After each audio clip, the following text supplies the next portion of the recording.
ተወዳጁ የኢቢኤስ ጋዜጠኛ ዮናስ ከበደ ተከሰሰ። የአልጀዚራው አስደንጋጭ ዘገባ የዮናስ ከበደ ቅሌትና የእስራኤል ጉዞ እውነታ፣ የጋዛ ሕፃናት ደምና የኢትዮጵያውያን ጋዜጠኞች ውሸት፣ አልጀዚራ የቀደደው የውሸት ካባ።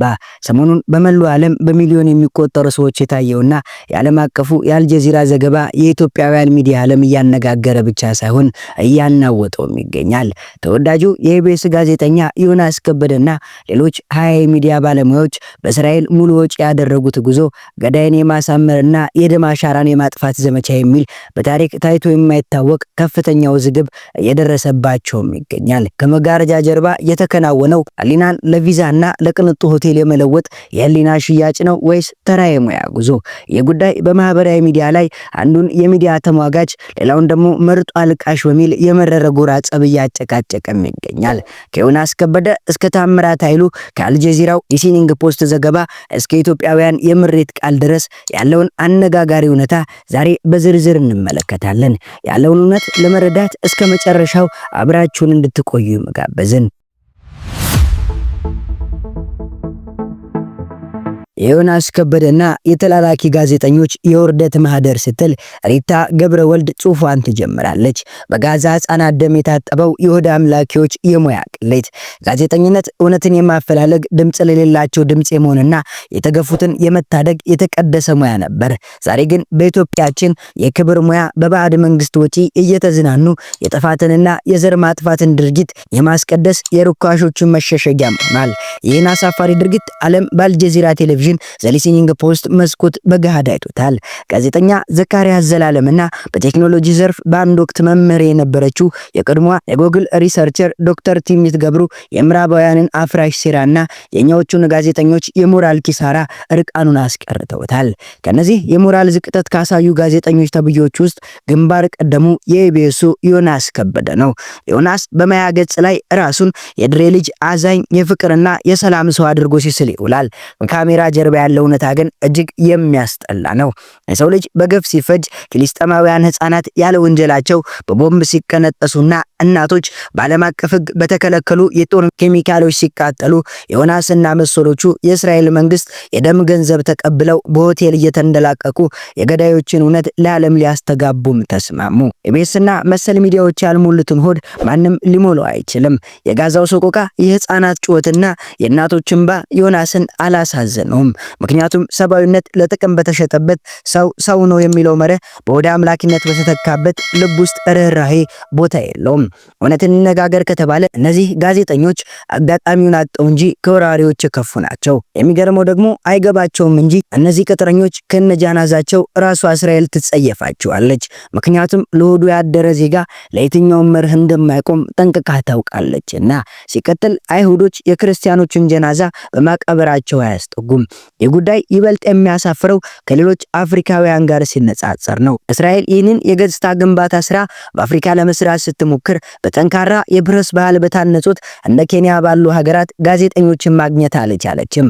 ቲክታከሮችና ዘማሪዎችን ለመውሰድም ተገዳለች። ደቡብ አፍሪካውያን ጋዜጠኞች ሲመለሱ በሙያ አጋሮቻቸው ከፍተኛ ተቃውሞ ገጥሟቸው ይቅርታም ጠይቀዋል። ሞሮኮ ደግሞ ጋዜጠኞችን አጣ አዝማሪ ልካለች።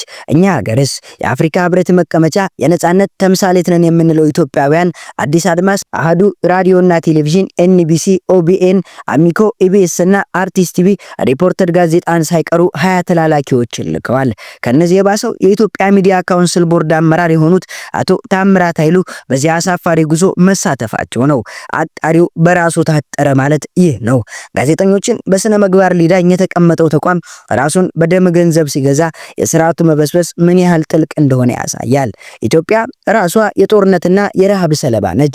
መረጃን የማዛባትና የገዳይን ወንጀል ራስን የመከላከል እርምጃ አድርጎ ማቅረብ ልክ እንደ ጦር መሳሪያ ሰዎችን ይገድላል።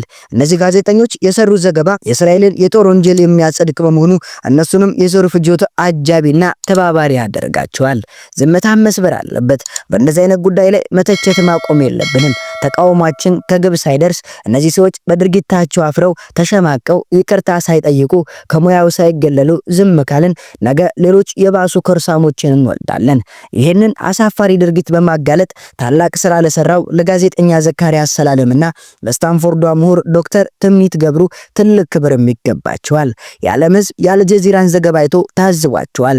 እኛም በታሪክ ፊት ተጠያቂ የሚያደርገውን ይህንን ከባድ የሞራልና የታሪክ ጠባሳ በዝምታ ልናልፈው አይገባም።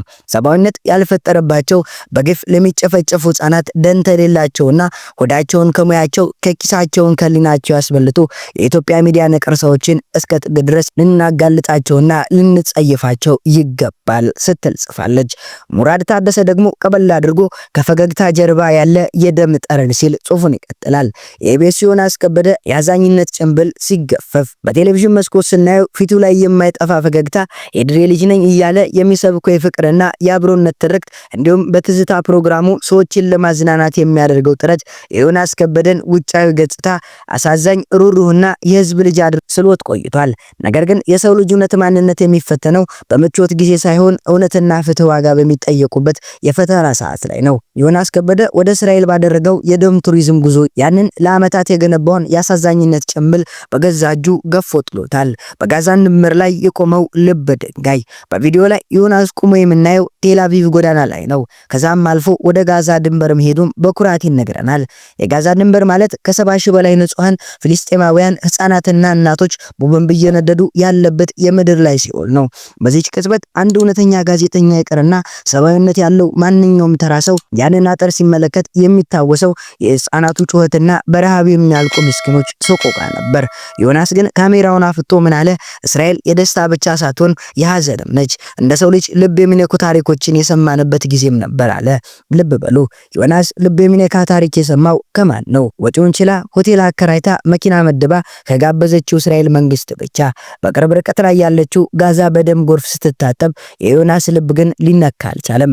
ምክንያቱም የተከፈለው የእስራኤላውያንን ሐዘን ብቻ እንዲያይና የፍልስጤማውያን ህልውና በሙሉ በሙሉ እንዲያከድ ነውና ይህ የተመረጠ እንባና የተገዛ ርህራሄ ይባላል።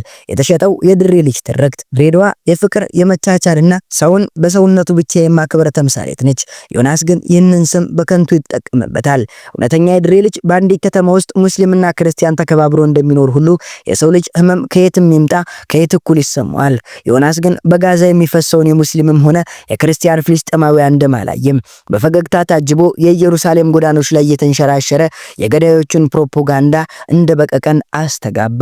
አስመሳዩ የካሜራ ፊት ተዋናይ በቪዲዮ ላይ ዮናስ እጁን ደረቱ ላይ እያደረገ አይኑን እያቁለጨለጸ የሐዘንተኛ ፊት ለማሳየት ሲሞክር ማየት እጅግ ያሳዝናል፣ ያሳፍራልም።